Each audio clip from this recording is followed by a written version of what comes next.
Привет, друзья! Рада видеть вас на канале Советы для дома. Наверняка у каждого дома есть средства для мытья посуды и зубная паста. Но мало кто знает, что если смешать их вместе, получится отличное чистящее средство, которое помогает справиться сразу с несколькими видами загрязнений. Сегодня покажу, как приготовить такую смесь, расскажу, почему она работает, и проверю ее сразу на нескольких поверхностях.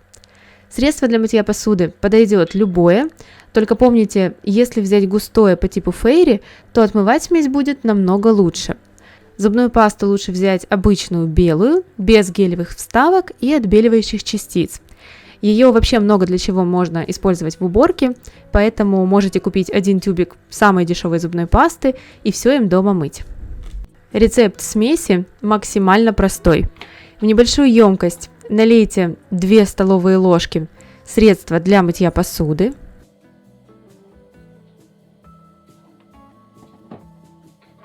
Теперь добавьте 1 столовую ложку зубной пасты. Как я уже сказала, лучше использовать именно белую классическую пасту без цветных гранул. Хорошо перемешайте, чтобы 2 компонента полностью соединились и была однородная масса.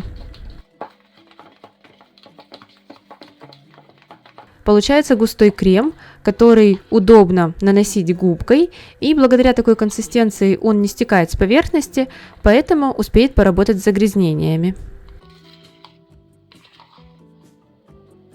Теперь давайте проверим, как эта смесь работает. Начнем с кухни. На плите постоянно появляются брызги масла, следы от приготовления еды, жирная пленка. Наношу смесь прямо на поверхность плиты. Выжимаю немного горячей воды с губки и распределяю смесь равномерно по всей поверхности. Если жир уже успел засохнуть, то есть, например, вы готовили неделю назад, то оставьте смесь примерно на 5 минут. За это время средство для мытья посуды начинает растворять жир, и его становится гораздо легче удалить. Я сразу протираю плиту губкой, и, как вы видите, даже без сильного нажима загрязнения начинают отходить. Смесь очень мягкая, кремовой консистенции, поэтому вы спокойно можете ей чистить и газовую плиту, и варочную поверхность. После очистки убирайте остатки средства влажной тряпкой и вытирайте поверхность насухо. Пара минут, и плита снова выглядит чистой и аккуратной. Теперь проверим смесь на раковине. Здесь обычно скапливаются остатки мыла, зубной пасты, следы косметики, ну и, конечно, известковый налет от воды. Споласкиваю раковину водой и наношу средство на всю поверхность влажной губкой. Особое внимание уделите сливу и тем углам, где грязь собирается чаще всего. Если загрязнения сильные, то несколько минут дайте смеси поработать, и после этого круговыми движениями очищайте раковину губкой. В этой смеси каждый компонент выполняет свою задачу. Средство для мытья посуды отлично растворяет жир и другие органические загрязнения. Оно буквально отделяет грязь от поверхности, поэтому ее потом гораздо легче удалить. Зубная паста содержит очень мягкие полирующие частицы. Они помогают убрать мыльный налет, следы от воды, отпечатки пальцев и другую въевшуюся грязь.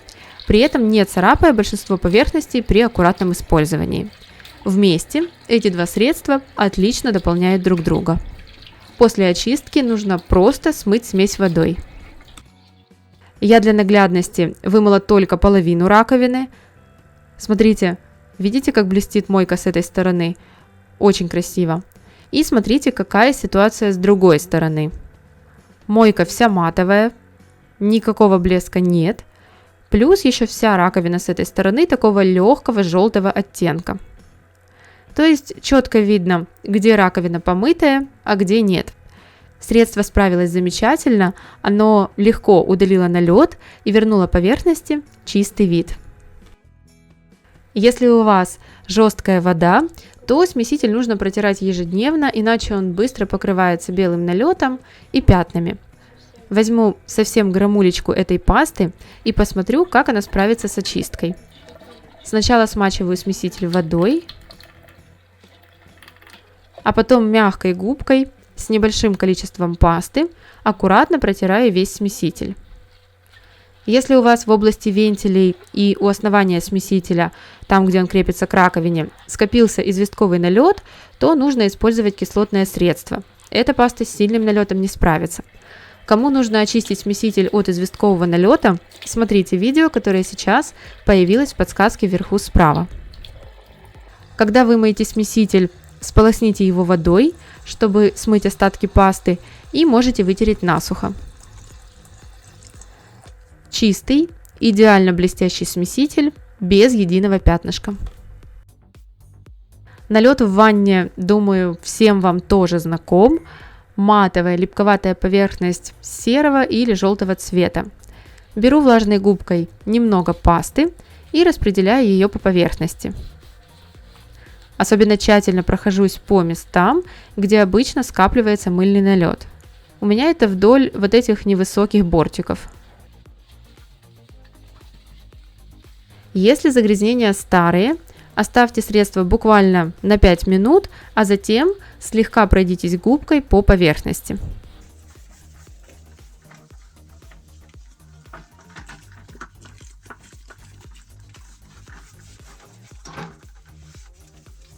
Быстренько споласкивайте ванну водой.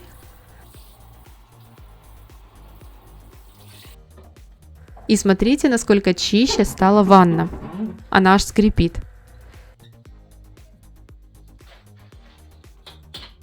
Исчез тусклый налет, и поверхность стала белоснежная.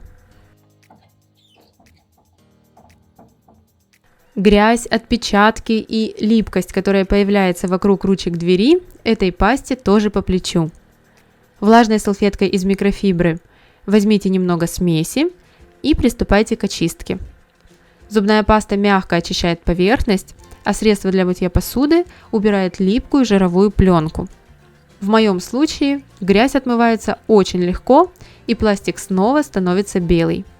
Так вы можете мыть и входную дверь, и межкомнатные двери, и балконную дверь.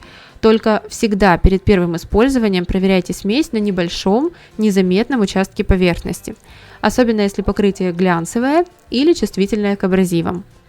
Как видите, приготовить смесь из средства для посуды и зубной пасты можно буквально за минуту, а использовать ее вы сможете по всему дому. Она отлично подходит для регулярной уборки. Если вам понравился этот простой домашний рецепт, обязательно попробуйте его сами и напишите в комментариях, какие средства для уборки используете вы. Если совет был полезен, поставьте лайк и подписывайтесь на канал. Благодарю всех за просмотр. Увидимся в следующем видео.